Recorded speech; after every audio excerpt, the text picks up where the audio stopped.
Shobha women's and fertility সেন্টারের পায়েল সিংহ রায়, doctor Payel সিংহ রায়ের উদ্যোগে আজকে এখানে পিভি লোহিয়া অ্যাকুপাঞ্চারিস্ট এখানে এসেছেন, বিশিষ্ট অ্যাকুপাঞ্চারিস্ট। উনি অনেক মানুষকে সেবা দিয়ে এসেছেন দেশে বিদেশে। তো সেই ডক্টর পায়েল সিংহ রায়ের সঙ্গে আমরা একটু কথা বলে নেওয়ার চেষ্টা করব। 24 আওয়ার্সে স্বাগত ম্যাম। একটু যদি আপনার ক্লিনিক সম্বন্ধে আমাদেরকে একটু বলেন। আমি ডক্টর পায়েল সিংহ রায়, আমি medical director of Shobha women's fertility clinic Barrackpore, consultant gynaecologist and infertility specialist. আমি ব্যারাকপুরে আমার ক্লিনিক আছে। তাছাড়া আমি ডিস্ট্রিক্ট লেভেলে মেদিনীপুরে প্লাস মালদা ডিস্ট্রিক্টে যাই। তো আজকে বিশিষ্ট ব্যক্তি যে doctor professor PV Lohia acupuncturist Bombay থেকে এখানে এসছেন ভিজিট করতে। তো আকুপাঞ্চার কিভাবে বিভিন্ন প্যারালাইসিস পেশেন্ট বা ইনফার্টিলিটি পেশেন্টদের কিভাবে সাহায্য করে এবং আকুপাঞ্চার করালে ইনফার্টিলিটি ট্রিটমেন্টের আগে সাকসেস রেটটা একটু হাই হয়ে যায়। প্লাস আপনার ডায়াবেটিক, অ্যাসমা, কিডনি, হার্ট, বিভিন্ন সমস্যার জন্য নি রিপ্লেসমেন্ট করাতে হয় না আকুপাঞ্চার করালে। বিভিন্ন সমস্যার জন্য স্যার আমাদের এখানে আজকে আমাদের এই ইনফার্টিলিটি ক্লিনিকে এসছেন। তো আমরা নিয়ার ফিউচার এই ক্লিনিকের সাথে সাথে আকুপাঞ্চার ক্লিনিকও স্টার্ট করতে চলেছি, সেটা ব্যারাকপুরেই স্টার্ট হবে। এবং ডক্টর পিভি লোহিয়া এবং তাদের ফুল টিম বম্বে থেকে মান্থলি একবার করে এই সেন্টারে ভিজিট করবেন। এই মুহূর্তে এই শোভা ফার্টিলিটি সেন্টারে কি কি মানুষকে সুযোগ সুবিধা দেওয়া হয়, কি কি শোভা ফার্টিলিটি ক্লিনিকে আমি নিজেই প্র্যাকটিস করি, নিজেই বসি এখানে। এবং এখানে ইনফার্টিলিটি পেশেন্টদের main sonography consultation, IUI treatment এবং আইভিএফেও স্টিমুলেশন, এভরিথিং এখানেই হয়। এসএসজি হয়, হাজব্যান্ড সিমেন অ্যানালিসিস হয়, ডিএনএ। একটু আগে আপনি বলছিলেন যে নিঃসন্তান দম্পতিরা কিছুটা হলেও এখানে এসে আশার আলো দেখতে পারে। হ্যাঁ, অবশ্যই। নিঃসন্তান দম্পতি যারা অনেক দিন বিয়ে করেছেন অথচ তাদের প্রেগনেন্সি আসছে না বা বাচ্চা হচ্ছে না, সেই রকম পেশেন্টদের আমরা ট্রিটমেন্ট করে থাকি। এবং আইইউআই বা এমনি মেডিসিনের দ্বারা অনেকই পেশেন্ট প্রেগনেন্সি এসছে। তাছাড়া আমরা আইভিএফের দ্বারা যাদের আইইউআই ফেলিওর হয়, যাদের প্রেগনেন্সি আসছে না, আইইউআই ফেলিওর হয়েছে, তাদের আমরা আইভিএফের দ্বারা প্রেগনেন্সি এনে থাকি। আমাদের Shobha fertility 56/1 Ghoshpara road, Barrackpore, near Atindra complex, একদম স্টেশন থেকে উইদিন 2 মিনিটস দূরত্বে। Thank you. নমস্কার, আমি ডাক্তার পায়েল সিংহ রায়, আমি medical director of Shobha women's and fertility clinic Barrackpore.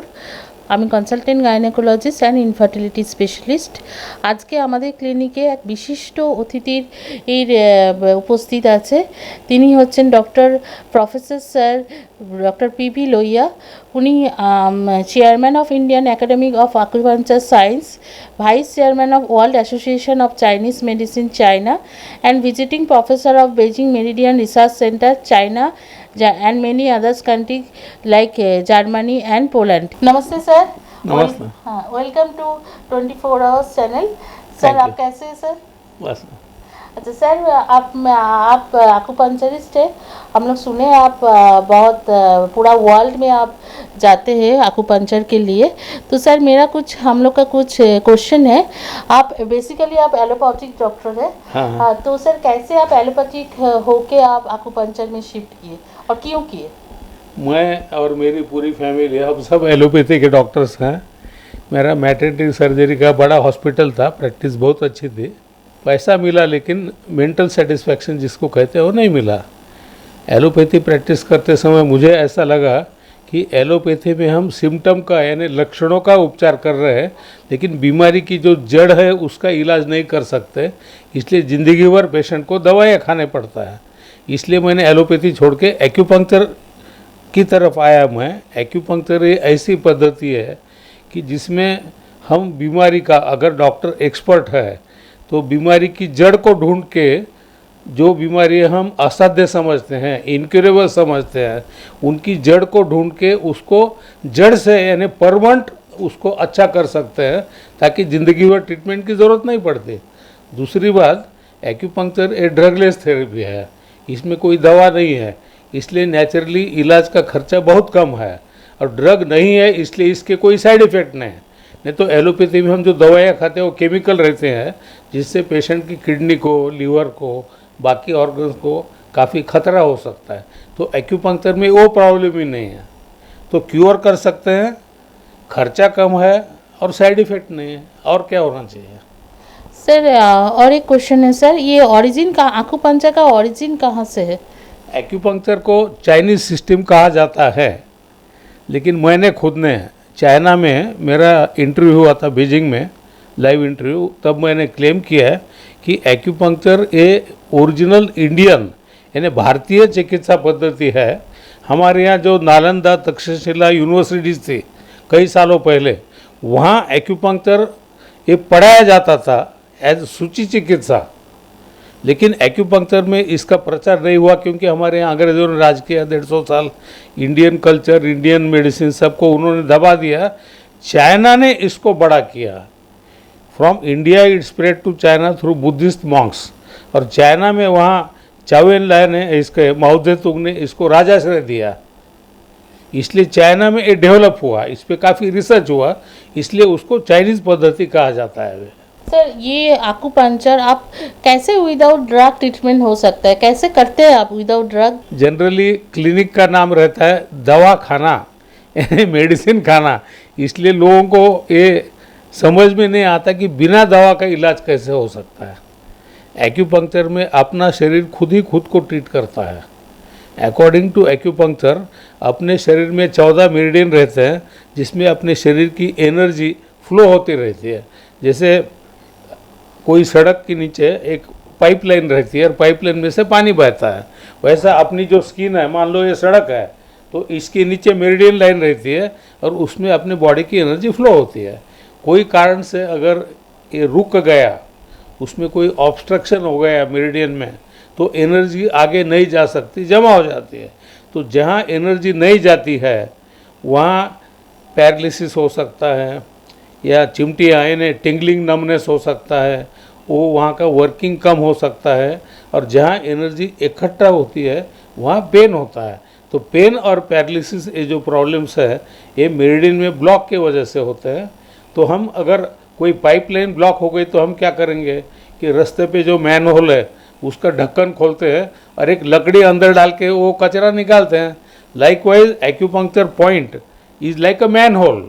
हम एक्यूपंक्चर पॉइंट में से निडल अंदर डालते हैं, और जैसा लकड़ी हिला के कचरा निकालेंगे पाइपलाइन में का, वैसा एक्यूपंक्चर से वो ब्लॉक निकालते हैं पेन और पैरालिसिस के लिए। दूसरी बाकी जो बीमारियाँ रहती जिसको सिस्टमिक डिसऑर्डर कहते हैं, जैसे हार्ट की बीमारी, किडनी की बीमारी, लीवर की, लंग की, या आँखों की, कान की सिस्टमिक डिसऑर्डर, तो अब इनको पंचमहाभूतों में बिगाड़ कहाँ है ये हमको ढूंढना पड़ता है। अकॉर्डिंग टू एक्यूपंक्चर अपना शरीर पंचमहाभूतों से बनता है। अरे पंचमहाभूतों में कहीं आपस में इम्बैलेंस हो गया, तालमेल नहीं रहा, तो ऐसी अनेक प्रकार की बीमारियां हो सकती है। तो ऐसी बीमारी का जड़ से इलाज करने के लिए हम पेशेंट को चेक करते हैं, जड़ ढूंढ के लाते हैं और उसको 5 एलिमेंट को आपस में बैलेंस करते हैं। इसलिए बिना कोई दवा के पेशेंट खुद के खुद ट्रीट हो सकता है, हम सिर्फ गाइड करते हैं उसको, बॉडी को। सर आकुपंचर में कैसे आप डायग्नोसिस कैसे करते हैं सर? एक्यूपंक्चर का डायग्नोसिस है एलोपैथी से काफ़ी हटके, हम स्टेथो वगैरह बाकी कुछ भी नहीं यूज़ करते, हालांकि मैं खुद एलोपैथी का डॉक्टर हूँ। एक्यूपंक्चर में हम पेशेंट की नाड़ी देखते हैं, नाड़ी परीक्षा ने pulse diagnosis. According to acupuncture अपनी 12 नाड़ियाँ पे से देखते हैं हम, 6 उंगली से 12 नाड़ियाँ देखते हैं, जिससे कौन सा मेरिडियन वीक है, कौन सा ज़्यादा स्ट्रॉन्ग है, ये पता चलता है। फिर उसकी टंग देखते हैं, जीभ से, सिर्फ जीभ देख के कई बीमारी का डायग्नोसिस हो जाता है। फिर उसके नाखून देखते हैं, कुछ क्वेश्चन पूछते हैं, और आजकल लेटेस्ट टेक्निक जो है हम कंप्यूटर पे पूरा बॉडी चेक करते हैं, तो उस पर हमको हर एक ऑर्गन में कितनी एनर्जी है उसका ग्राफ आता है। एलोपैथी में हम जो टेस्ट करते हैं, जैसे एमआरआई करते हैं, एक्सरे करते हैं, उसमें पेशेंट को आज क्या बीमारी है पता चलता है। ये कंप्यूटर टेस्टिंग में आज की बीमारी का कॉज क्या है और आगे भविष्य में ये पेशेंट को क्या क्या बीमारियां हो सकती है ये पहले पता चलता है। तो एक्यूपंक्चर का फ़ायदा न सिर्फ ट्रीटमेंट के लिए बल्कि बीमारी टालने के लिए भी किया जा सकता है। Okay sir. सर बहुत अच्छा है सर, आपका बहुत अच्छा लग रहा है सर। ऐसे नी रिप्लेसमेंट हम लोग क्या सर अवॉइड कर सकते हैं एक्यूपंक्चर से? एक्चुअली घुटने का दर्द जिसको हम ऑस्टियोआर्थराइटिस कहते हैं, ये बीमारी नहीं है। 35-40 के बाद जब उम्र जाती है तब एजिंग प्रोसेस शुरू होती है। अकॉर्डिंग टू एक्यूपंक्चर औरतों की एजिंग प्रोसेस 35 के एज में शुरू होती है और पुरुषों की 40 के एज में शुरू होती है। उसके बाद अपने जो भी जॉइंट है शरीर में, जैसे घुटने का जॉइंट है, कंधे का जॉइंट है, एल्बो जॉइंट है, इसमें ऑयल कम होते जाता है, जो लुब्रिकेंट रहता है वो कम होता है। उसकी वजह से कार्टिलेज एक दूसरे को घसती है। जैसे 40 के बाद घुटने में ऑयल कम हो गया तो ऊपर की हड्डी और नीचे की हड्डी, इसमें ऑयल कम होने से बैठ के उठते समय, सीढ़ियाँ चढ़ते समय या पालथी मार के क्रॉस लेग करके बैठते समय ये हड्डी को हड्डी घसती है और उसकी वजह से दर्द होता है। तो एलोपैथी में हम क्या करते हैं, एक्सरे करते हैं, पेशेंट को बोलते हैं कि ऑयल कम है, लेकिन ऑयल बढ़ाने के लिए एलोपैथी में कोई दवा नहीं है। तो एलोपैथी में हम पेन किलर देते हैं। पेन किलर का मतलब क्या है कि हम ब्रेन को डिसेंसिटाइज करते हैं। यानी घुटने में दर्द रहता है लेकिन दिमाग को पता नहीं चलता कि घुटने में दर्द है। मैं जब एलोपैथी प्रैक्टिस करता था वही करता था, लेकिन बाद में मुझे लगा कि ये गलत है। एक तरफ हम बोलते हैं ऑयल नहीं इसलिए घुटना दुखता है और हम पेन किलर देते हैं, जिससे क्या होता है कि पेशेंट तो खुश होता है लेकिन अंदर के अंदर हड्डी खराब होती जाती है और फिर एलोपैथी में उसको हम नी रिप्लेसमेंट करते हैं। एक्यूपंक्चर में हम एक ऑयल बढ़ा सकते हैं। जॉइंट में जो ऑयल है जिसको एलोपैथी में हम साइनोवियल फ्लूइड कहते हैं, इस साइनोवियल फ्लूइड की मात्रा बढ़ा सकते हैं तो नेचुरली हड्डी को हड्डी घसेगी नहीं और ऑपरेशन की ज़रूरत नहीं पड़ती। अच्छा sir. Okay sir. Sir acupuncture spondylosis और स्लिप डिस्क और पैरालिसिस में क्या कैसे काम करता है, क्या काम करता है? स्पॉन्डिलोसिस और स्लिप डिस्क ये भी बीमारी नहीं है, that is also due to ageing process. जैसे अपनी उम्र बढ़ती है, जॉइंट में का ऑयल कम होता है, वैसे ही अपनी जो हड्डियाँ रहती है, बोन और कार्टिलेज, ये घसते जाते हैं, जिसको वियर एंड टेयर कहते हैं। और दो अपने जो मणके रहते हैं, वर्टिब्रा रहते हैं, दो वर्टिब्रा के बीच में एक डिस्क रहती है। तो जैसा एजिंग प्रोसेस एज बढ़ते जाता है वैसा ये डिस्क पतली होते जाती है, disc due to wear and tear. और बाद में उसमें का अंदर न्यूक्लियस रहता है, वो टूट जाता है, बाहर आता है उसका टुकड़ा पीस, और वो स्पाइनल कॉर्ड को या नर्व रूट को दबाता है। इनिशियल स्टेज में हम इसको स्पॉन्डिलोसिस कहते हैं। स्पॉन्डिलोसिस का मतलब वर्टिब्रा का वेयर एंड टेयर, और स्लिप डिस्क का मतलब ये पीस जो बाहर आता है और स्पाइनल कॉर्ड को या नर्व को दबाता है, उस तब हम स्लिप डिस्क कहते हैं। सर्वाइकल में भी स्लिप डिस्क हो सकती है, स्पॉन्डिलोसिस हो सकता है, कमर के लंबर वर्टिब्रा में भी होता है। यहाँ अगर स्लिप डिस्क हो गई, जब सर स्पॉन्डिलोसिस है यहाँ दर्द होगा, ये हाथ में आएगा। जब स्लिप डिस्क हो जाएगी तो ये हाथ बारीक होते जाएगा, ये दोनों हाथ को हो सकता है या एक हाथ को हो सकता है। कमर में स्पॉन्डिलोसिस जब होता है तब कमर में दर्द होता है, और जब स्लिप डिस्क होती है तो ये कमर का दर्द पाँव में जाता है, जिसको हम सायटिका कहते हैं। तो एलोपैथी में स्पॉन्डिलोसिस के स्टेज को हम पेन किलर देते हैं और स्लिप डिस्क होते ही उसको ऑपरेशन करते हैं। लेकिन ये ऑपरेशन बहुत खतरनाक रहते हैं। ये जब ऑपरेशन में हम डिस्क को काटते हैं, वो काटते समय अगर नर्व को धक्का लग गया या स्पाइनल कॉर्ड को धक्का लग गया तो वहाँ से नीचे पूरा पैरालिसिस हो जाता है। जैसे यहाँ अगर ऑपरेशन किया और कुछ प्रॉब्लम हो गया तो दोनों हाथ दोनों पाँव का पैरालिसिस होता है, पेशाब का, टट्टी का और सेक्स सभी चले जाता है।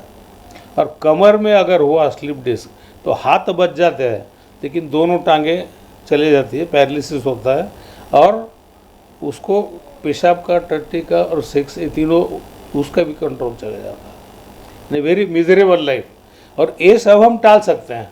एलोपैथी में मेरा खुद का ऑपरेशन हॉस्पिटल था पहले, मैं एलोपैथी छोड़ के अब 38 ईयर्स हो गए। कहते हुए हर्ष होता है कि 38 साल में मैंने एक भी पेशेंट को ना तो नी रिप्लेसमेंट के लिए भेजा है, ना तो स्लिप डिस्क के लिए ऑपरेशन को भेजा है। इसका मतलब ये नहीं कि हमारे सब पेशेंट 100% अच्छे हो जाएंगे, लेकिन 70%, 80%, 90%, 95% इतना इम्प्रूवमेंट होता है और पेशेंट उससे खुश है। दूसरा क्वेश्चन आपने पैरालिसिस के बारे में पूछा था। पैरालिसिस में कई टाइप का पैरालिसिस रहता है। एक है कि सिर्फ मुंह पे से मुंह टेढ़ा होता है, ऐसा ऐसा टेढ़ा होता है, इसको बेल्स पाल्सी कहते हैं। कई लोगों को कान में इन्फेक्शन होता है, वो इन्फेक्शन फेशियल नर्व पे जाता है और मुंह ऐसा एकदम टेढ़ा हो जाता है। ऐसे अगर फ्रेश केस आई तो 2-4 दिन में पूरा अच्छा हो जाता है, लेट आया तो टाइम लगता है। दूसरा जो कॉमन पैरालिसिस है उसको हम हेमिप्लेजिया कहते हैं, यानी वन साइड चले जाती है। तो खास करके जो लोगों को हाई ब्लड प्रेशर की बीमारी है, जनरली 45-50 के आगे मेजॉरिटी लोगों को हाई ब्लड प्रेशर की बीमारी होती है, और उनका अगर किससे झगड़ा हो गया, दवा खाने की भूल गया, ऐसा कुछ हुआ तो सिस्टोलिक बीपी यानी ऊपर का ब्लड प्रेशर शूटअप होता है, और ब्रेन में जो मिडल मेनिंजियल आर्टरी रहती है वो रप्चर हो जाती है, फूट जाती है, और ब्रेन में ब्लीडिंग होता है, हीमोरेज होता है। कुछ लोगों में ब्लड वेसल में खून की गुठली तैयार होती है, तो थ्रोम्बोसिस, ये गुठली कहीं जाके अटकती है, उसको कहते हैं एम्बोलिज्म। तो हीमोरेज, थ्रोम्बोसिस, एम्बोलिज्म, ऐसी कई चीज़ें जिसकी वजह से एक साइड चली जाती है। ब्रेन का लेफ्ट साइड बॉडी के राइट साइड को कंट्रोल करता है, और वैसे वर्सा। मान लो कोई पेशेंट को इधर लेफ्ट साइड को ब्लीडिंग हो गया तो उसको राइट साइड का पैरालिसिस होता है।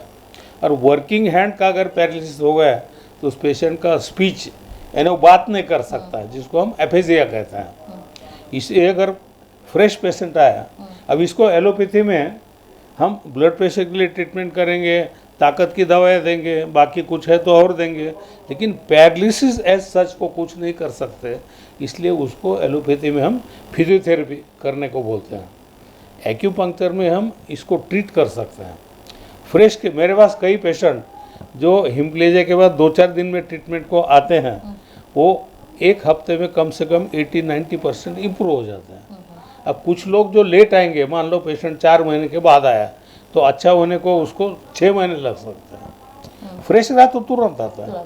और एक टाइप का पैरालिसिस, अब ये रोड साइड एक्सीडेंट जो होते हैं, मोटरसाइकिल का एक्सीडेंट, कार का एक्सीडेंट, पेशेंट गिर गया और उसकी रीढ़ की हड्डी का फ्रैक्चर हो गया। यहाँ अगर फ्रैक्चर हो गया तो दोनों हाथ दोनों पांव चले जाते हैं, टट्टी पेशाब बंद हो जाता है। नीचे के वर्टिब्रा का फ्रैक्चर हो गया तो दोनों टांगे चले जाते, टट्टी पेशाब सेक्स चले जाता है। अब इसको एलोपैथी में कुछ भी नहीं कर सकते हम, से एक्सेप्ट फिजियोथेरेपी। हमारे पास ये पेशेंट बहुत बड़ी मात्रा में आते हैं और कई लोगों को अच्छा फ़ायदा होता है। हमारे औरंगाबाद के पास एक गंगापुर नाम का गांव है, 32 साल का एक युवक मोटरसाइकिल से गिर गया, फ्रैक्चर हो गया और थोरेसिक 12 वर्टिब्रा के 6 पीसेस हो गए, उसका स्पाइनल कॉर्ड पूरा डैमेज हो गया, दोनों पाँव का पैरालिसिस, टट्टी पेशाब बंद। वहाँ के एक ऑर्थोपेडिक हॉस्पिटल में एडमिट हुआ। उन्होंने बोला हम ऑपरेशन करेंगे, लेकिन ऑपरेशन के बाद भी तुम चल नहीं पाओगे क्योंकि तुम्हारा स्पाइनल कॉर्ड डैमेज है। वो पेशेंट ने ऑपरेशन कैंसिल किया, मेरे पास आया। मैंने कहा अकॉर्डिंग टू मेडिकल साइंस तुम चल नहीं सकते, लेकिन मेरा खुद का मानना है कि हमको जो पता चला है वो 10% ही पता चला, जिसको हम साइंस कहते हैं। 90% चीज़ें दुनिया में क्यों होती है इसका हमको कुछ भी पता नहीं है, दैट इज़ अननोन साइंस। तो मैं खुद ये मानता हूँ कि तेरी केस अच्छी हो सकती है, वी कैन डेफिनेटली ट्राई। यानी मेडिकल साइंस के अकॉर्डिंग तो अच्छा नहीं होता है, पर मुझे लगता है कि तू अच्छा हो सकता है। If you want I will try. Believe me, एक हफ्ते में 100% अच्छा हुआ। हालांकि उसके वर्टिब्रा के 6 पीसेस हुए थे। बाद में मैं पूरे इंडिया का चेयरमैन हूँ एक्यूपंक्चर का, पूरे वर्ल्ड का वाइस चेयरमैन हूँ। हमारे इंडिया में हमने अभी तक 8 इंटरनेशनल कॉन्फ्रेंसेस लिए हैं, जिसको चाइना, जापान, अमेरिका, इंग्लैंड, पूरी दुनिया से एक्यूपंक्चरिस्ट आती है। तो 2000 में हमारी औरंगाबाद में एक इंटरनेशनल कॉन्फ्रेंस हुई थी, तो हमने ये पेशेंट दिखाया था सबको, इसका लेक्चर रखा था, इसके MRI सबको दिखाए थे। किसको भी भरोसा नहीं आया, क्योंकि मेरे खुद के कई स्टूडेंट जो है वो ऑर्थोपेडिक सर्जन है, वो तो शॉक में चले गए कि ऐसा कैसा हो सकता है। चाइना के लोगों ने उसको मार मार के देखा, जहाँ फ्रैक्चर था उड़बैठ करने को लगाया, और फिर उसको पूछा कैन यू लिफ्ट वेट, तुम वज़न उठा सकते क्या? उसने बोला कि सर मैं किराना दुकानदार हूँ, ग्रॉसरी मर्चेंट। एक्सीडेंट के पहले मैं पीठ पे 70 किलो का बोझा उठाता था, अभी एक्सीडेंट के बाद फ्रैक्चर हुआ, डॉक्टर लोहिया ने ट्रीटमेंट किया और मैं अभी 110 किलो का थैला पीठ पे उठा सकता हूँ। सब लोग शॉक में चले गए कि ऐसा हो कैसा सकता है। तो एक ऑर्थोपेडिक सर्जन ने मुझे पूछा, बोला कि सर प्लीज़ इस पे आप कमेंट करो। मैंने इतना ही बोला कि हम ट्रीटमेंट जब करते हैं तो एमआरआई की या किताबों की नहीं करते, पेशेंट की करते हैं। इसलिए पेशेंट अगर बोलता है, किताबें बोलती कि अच्छा नहीं होगा, एमआरआई बोलता है अच्छा नहीं होगा, लेकिन सामने जिंदा पेशेंट खड़ा है जो अच्छा हुआ है, हमको पेशेंट पे ही भरोसा रखना पड़ेगा ना। दैट इज अननोन साइंस, हमको पता नहीं लेकिन कुछ तो है। तो पैरालिसिस में ओवरऑल अच्छे रिजल्ट है। We are treating all types of paralysis. বাহ, শুনেও খুব ভালো লাগছে আপনার এই আকুপাঞ্চারের ট্রিটমেন্টে এত এত উপকার পাচ্ছে মানুষ। আচ্ছা স্যার, আকুপাঞ্চার মেंस्ट्रुअल डिसऑर्डर, इनफर्टिलिटी और पीसीओएस कुछ रोल है क्या सर? गायनिक में ऑब्स्टेट्रिक Infertility में एक्यूपंक्चर का बहुत बड़ा रोल है। अच्छा, औरतों की जो मेजॉरिटी प्रॉब्लम्स रहती है वो मेंस्ट्रुएशन से जुड़ी हुई रहती है। ब्लीडिंग न होना, जिसको हम एमेनोरिया कहते हैं, इरेगुलर ब्लीडिंग होना, ब्लीडिंग कम होना या ब्लीडिंग ज़्यादा होना, अनेक समय ऐसा रहते हैं। कुछ औरतों को ब्लीडिंग होती लेकिन ओव्यूलेशन नहीं होता, इसलिए बच्चा नहीं होता, इनफर्टिलिटी। ये सब में एक्यूपंक्चर का इसलिए अच्छा रोल है कि एक्यूपंक्चर हार्मोन्स को बैलेंस कर सकता है। औरतों की जो मेंस्ट्रुअल डिसऑर्डर रहती है, they are generally related to oestrogen and progesterone, जो मेजर हार्मोन औरतों में रहता है। एक्यूपंक्चर एलोपैथी में हम क्या करते हैं कि जो हार्मोन नहीं वो ओरल या इंजेक्टेबल देंगे, लेकिन उससे दोनों में बैलेंस नहीं होता है। एक्यूपंक्चर में हम हार्मोन की सभी समस्या है, ना सिर्फ मेंस्ट्रुएशन के, मेंस्ट्रुएशन रहो, थायराइड रहो, डायबिटीज़ रहो, हार्मोनल ओबेसिटी रहो, कुछ भी रहो, हार्मोन को बैलेंस कर सकते हैं सभी हार्मोन। यानी जो ज़्यादा है वो कम होगा, कम है वो बढ़ेगा। इसलिए मेंस्ट्रुअल डिसऑर्डर ट्रीट कर सकते हैं, इनफर्टिलिटी को ट्रीट कर सकते हैं। मैंने आपको बोला कि पहले मेरा खुद का मैटरनिटी होम था, मैं गायनिकोलॉजी की प्रैक्टिस करता था। तो मैंने जब एक्यूपंक्चर चालू किया, मेरे पास एक पेशेंट आया मेल इनफर्टिलिटी का, जिसको हम एलोपैथी में कहते हैं एजोस्पर्मिया, यानी स्पर्म तैयार ही नहीं होता। तो उसने मुझे रिक्वेस्ट किया कि सर प्लीज़ ट्राई करो, क्योंकि मैं एलोपैथी वाला डॉक्टर हूँ, मुझे खुद भरोसा नहीं था कि ये ट्रीट हो सकता है। मैं बोला यार ठीक है ट्रायल करेंगे। ट्रायल चालू की, 3 महीने में उसकी बीवी प्रेग्नेंट हो गए। उसकी बीवी प्रेग्नेंट होने के बाद हमने जो मर्द था, हस्बैंड, जिसका मैं ट्रीटमेंट कर रहा था, उसका सीमेन एनालिसिस किया। पहले एक भी स्पर्म तैयार नहीं होता था। 3 महीने के बाद जब हमने टेस्ट किया, उसका काउंट जो था, sperm count, that was 35 million पर ml और मोटिलिटी वाज मोर देन 70%। तो मुझे एक कंफर्म हो गया कि बच्चा उसका ही है। बाद में उसकी 3 डिलीवरीज हमारे यहाँ हुई है, हमारा मैटरनिटी होम था। फिर वो बोला सर अब बहुत हो गया, बंद कर दो। तो मैंने खुद उसका कुटुंब नियोजन का ऑपरेशन वैसेक्टोमी मैंने खुद करके दिया उसका। और रही बात अब PCOS के, PCOS जिसको हम पॉलीसिस्टिक ओवरियन सिंड्रोम कहते हैं, ये आजकल, पहले जब मैं मेडिकल प्रैक्टिस जब मैं करता था एलोपैथी, तब ये बहुत रेयर था PCOS। मेडिकल कॉलेज में तो हमने नाम भी नहीं सुना था। आज ये नए जनरेशन में मेजॉरिटी लड़कियां जो है, कई लड़कियां PCOS से आती है। PCOS में नंबर 1, उनकी मेंस्ट्रुएशन या तो नहीं आता या तो इरेगुलर आता है, और ओव्यूलेशन कई लोगों को नहीं होता है। दूसरी बात, मोटापा होता है, वज़न बढ़ता है। और तीसरा बात, उनको मूड स्विंग होते हैं, कभी खुशी कभी गम, कभी एकदम खुश रहते हैं, कभी एकदम बहुत दुखी रहते हैं, मारपीट भी करते हैं, मल्टीपल प्रॉब्लम्स। अनफॉर्चुनेटली एलोपैथी में इसको ट्रीटमेंट नहीं है, PCOS सेटिस्फैक्ट्री ट्रीटमेंट नहीं है। हम क्या करते हैं, वजन बढ़ रहा है, डायबिटीज़ की दवा खिलाते, मूड स्विंग हो रहे हैं, ट्रैंक्विलाइजर खिलाते हैं, मेंस्ट्रुएशन नहीं आ रहा, हम हार्मोन देंगे, लेकिन जड़ से इलाज नहीं कर सकते। और मेरे पास एक्यूपंक्चर में ऐसे कई केसेस आते हैं PCOS के, और काफ़ी हद तक बहुत अच्छे रिजल्ट इसमें है PCOS में। আচ্ছা স্যার, আকুপাঞ্চার ডায়াবেটিস বা কমপ্লিকেশন অফ ডায়াবেটিসে কিরম কাজ করে, कैसे काम करते हैं सर? डायबिटीज़ कई टाइप के रहते हैं। One is called juvenile diabetes, जो बच्चों को होता है, उसमें पैंक्रियाज इंसुलिन तैयार नहीं करता है।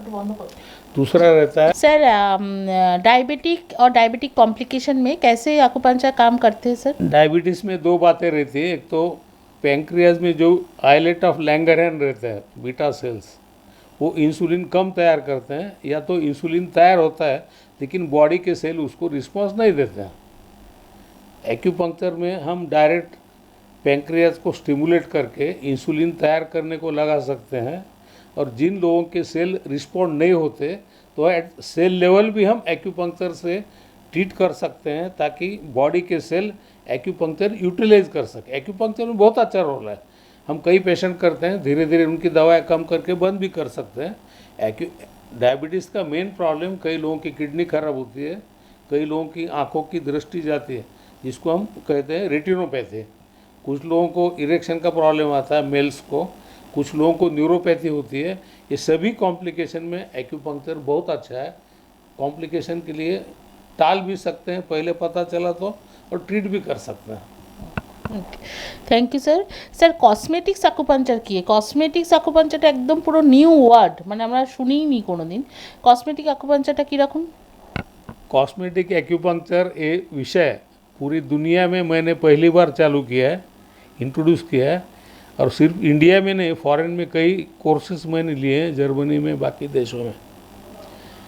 सौंदर्य वृद्धि के लिए एक्यूपंक्चर, फॉर एग्जांपल एक्यूपंक्चर से हम ओबेसिटी कम कर सकते हैं। कुछ लोगों को यहाँ काले दाग रहते हैं, बटरफ्लाई पिगमेंटेशन या हाइपरमेलेनिन, उसको ट्रीट कर सकते हैं। रिंकल्स कम करना या ट्रीट करना, वो भी कर सकते हैं। मैंने एक्यूपंक्चर में से बॉडी शेपिंग भी किया है। एक्यूपंक्चर से कुछ नहीं कर सकते ऐसा कुछ नहीं है, तो whatever is required in cosmetic we can do it. Cosmetics আকুপাঞ্চারটা সত্যি খুব নতুন জিনিস। তো স্যার আপনার কাছে আপকে পাস স্যার সেলিব্রিটিসদের কীরকম এরকম, তার যদি কসমেটিক্স আকুপাঞ্চার হয় তাহলে তো সেলিব্রিটিসদের আনা জানা থাকবেই, তাহলে সেরকম কি কিছু ব্যাপার আছে? সেলিব্রিটিসরা আসে? सेलिब्रिटीज़, अब उनकी बीमारियां तो हम बता नहीं सकते ethically, but in general I will tell कि सेलिब्रिटीज़ आर एक्सेप्टिंग एक्यूपंक्चर।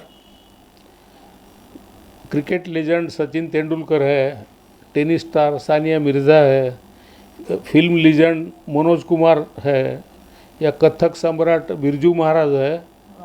अभी हाँ, ऐसे कई लोग, अभी क्रिकेट टीम के तो कई लोग आते हैं मेरे पास, फिल्म लाइन के कई आते हैं कॉस्मेटिक के लिए, फिल्म लाइन के आते हैं, अपने क्रिकेट वाले आते हैं स्पोर्ट इंजरी के लिए। तो दे आर एक्सेप्टिंग एक्यूपंक्चर, क्योंकि उनको पता है ये बहुत इफेक्टिव है।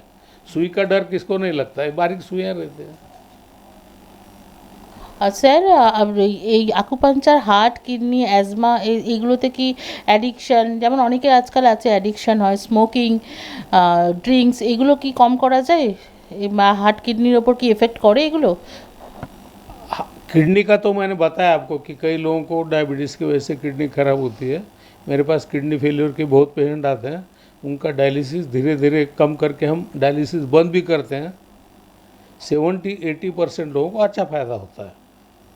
दूसरा हार्ट का, हार्ट में अपनी जो कोरोनरी आर्टरी रहती है, जो हार्ट को ब्लड सप्लाई करती है, विथ जैसे ही अपनी आयु बढ़ती है वैसा ये आर्टरी जो रहती है नैरो होते जाती है, वो उसकी इलास्टिसिटी कम होते जाती है, उसमें ब्लॉक होते हैं। बाद में उससे एंजाइना नाम की बीमारी होती है, एंजाइना पेक्टोरिस, और उसमें अगर कोई खून की गुठली अटक गई तो हार्ट अटैक आ सकता है। तो एलोपैथी में हम एंजियोग्राफी करते हैं, और ज़रूरत पड़ी तो एंजियोप्लास्टी या बाईपास करते हैं।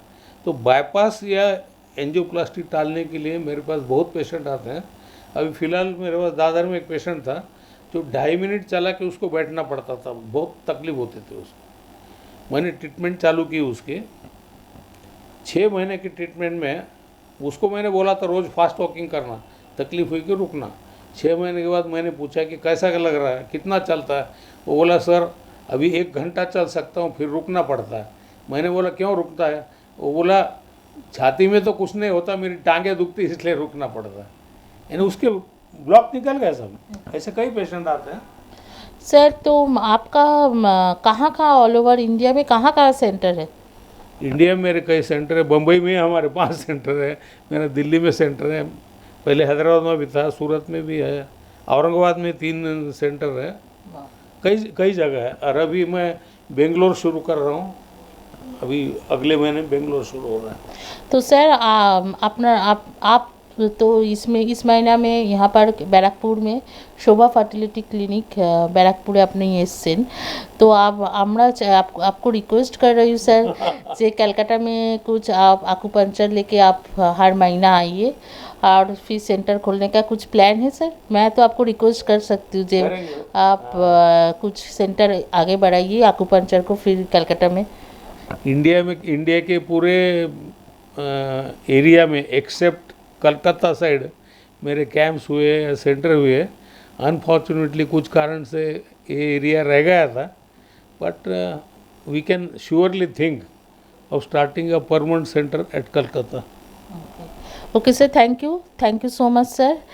আর আমাদের শোভা ফার্টিলিটি ক্লিনিকে আপনারা দেখছেন যে doctor sir professor PV Lohia আজকে এসছেন এবং ওনার আকুপাঞ্চার উনি নিজের তো বম্বে বেস, উনি ঔরঙ্গাবাদে ওনার সেন্টার আছে, প্লাস ওয়ার্ল্ডে উনি অল ওভার ওয়ার্ল্ডেই মানে যান লেকচারের জন্য কনফারেন্সে এবং অল ওভার ওয়ার্ল্ডেই উনি আকুপাঞ্চার করে আসেন।